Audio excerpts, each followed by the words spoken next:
وَلَوْ أَنَّهُمْ إِذْ ظَلَمُوا أَنفُسَهُمْ، اور اگر یہ لوگ اس سب کے باوجود بھی اپنے آپ پر کوئی ظلم کر بیٹھیں، زیادتی کر بیٹھیں، نافرمانی کر بیٹھیں، اللہ کی نافرمانی کر بیٹھیں، بارگاہ رسالت کی، اتباع شریعت کی، تو کیا کریں؟ کہاں جائیں؟ فرمایا اگر ایسا کر بیٹھیں جاؤ کا، آپ کی خدمت عالیہ میں حاضر ہوں۔ جاؤ کا سے مراد یہ ہے کہ آپ کا ہو جائے کہ گناہگار گناہ کر بیٹھے، گناہ کے بعد سچے دل سے توبہ کرے، آپ کا بتایا ہوا عقیدہ اختیار کرے اور مصمم طے کر دے کہ میں نے آپ کا اتباع کرنا ہے، آپ کی غلامی کرنی ہے، تو وہ آپ کی خدمت میں پہنچ گیا، اسے یہ مقام اور یہ منصب مل گیا۔ کتنا کریم ہے ہمارا پروردگار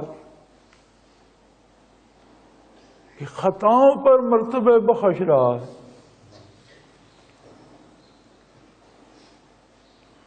ظلموا انفسہم، اپنے آپ پر ظلم کر بیٹھے، کوئی گناہ کبیرہ کر بیٹھے، کوئی غضب توڑ بیٹھے اپنی جان پر، قہر برسا بیٹھے اپنے آپ پر،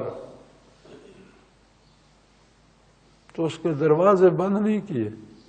جاؤ کا آپ کی خدمت میں آ جا۔ یہ آپ کی خدمت کی حاضری تو زندگی کا مقصد ہے۔ لوگ اذکار کرتے ہیں، مراقبات کرتے ہیں، مجاہدے کرتے ہیں، شیخ تلاش کرتے ہیں، توجہ لیتے ہیں، تب کہیں جا کر جاؤ کا منظر بنتا ہے۔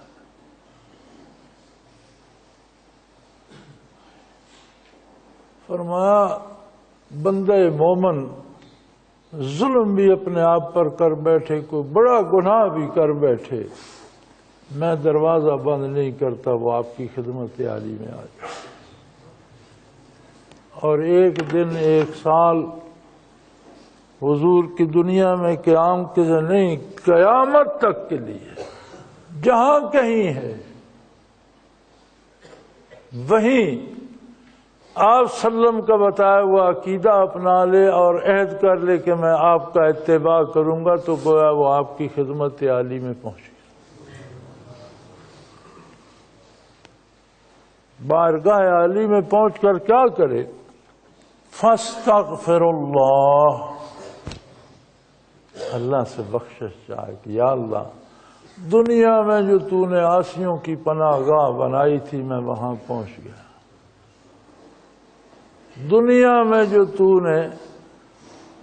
بہت بڑا شفا خانہ بنایا تھا جس میں ہر مرض کا علاج ہے، میں اس بارگاہ میں پہنچ گیا، دنیا میں جو تیرا محبت وحی تھا اس بارگاہ میں پہنچ گیا، اب مجھ پر مہربانی فرما، تو مجھے بخش دے۔ فرمایا ایک شرط اور بھی ہے،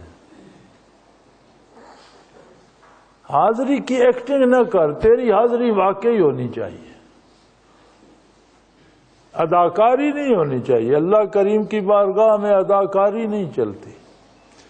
تیری حاضری ایسی یقینی ہونی چاہیے کہ واستغفر لہم الرسول، کہ پھر میرا رسول بھی تیری سفارش کرے، یعنی تو اس خلوص سے توبہ کر اور اس خلوص سے عہد کر اتباع رسالت کا کہ میرا حبیب بھی تیرا سفارشی ہو جائے کہ یا اللہ اس نے اب مجھے اپنا لیا ہے، میرا دامن تھام لیا ہے، میرا رسول بھی قبول کرے کہ تو صرف ایکٹنگ نہیں کر رہا، واقعی اس کی بارگاہ میں پہنچ چکا ہے۔ لَوَجَدُ اللَّهَ تَوَّابًا رَحِيمًا، فرمایا پھر رحمت الہی کے تماشے دیکھ، وہ تو اسے ایسا پائے گا کہ توبہ بھی اس نے قبول فرما لی اور اس پر مزید رحمتوں کی بارشیں برسا دی، صرف وہ گناہ نہیں بخشا، اس کی بھی توبہ قبول کر لی، جس گناہ کو بخشوانے تو گیا تھا اس کی بخشش بھی ہوگی، لیکن تیرے انداز سے زیادہ اس نے اپنی رحمتیں تجھ پر برسا دی۔